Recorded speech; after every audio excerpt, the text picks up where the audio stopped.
ایک بار حضرت صلی اللہ علیہ وسلم لوگوں میں بیٹھے ہوئے ان سے باتیں کر رہے تھے۔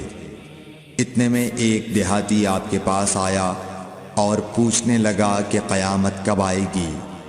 آپ صلی اللہ علیہ وسلم اپنی گفتگو میں مصروف رہے۔ بعض لوگ جو مجلس میں تھے کہنے لگے، آپ صلی اللہ علیہ وسلم نے دیہاتی کی بات سنی لیکن پسند نہیں کی، اور بعض کہنے لگے کہ نہیں بلکہ آپ نے اس کی بات سنی ہی نہیں۔ جب آپ اپنی باتیں پوری کر چکے تو میں سمجھتا ہوں کہ آپ صلی اللہ علیہ وسلم نے یوں فرمایا، وہ قیامت کے بارے میں پوچھنے والا کہاں گیا؟ اس دیہاتی نے کہا، حضور میں موجود ہوں۔ آپ نے فرمایا کہ جب امانت ایمانداری دنیا سے اٹھ جائے تو قیامت قائم ہونے کا انتظار کر۔ اس نے کہا، ایمانداری اٹھنے کا کیا مطلب ہے؟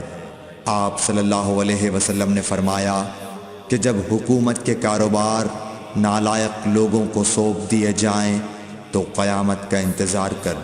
صحیح بخاری حدیث نمبر 59۔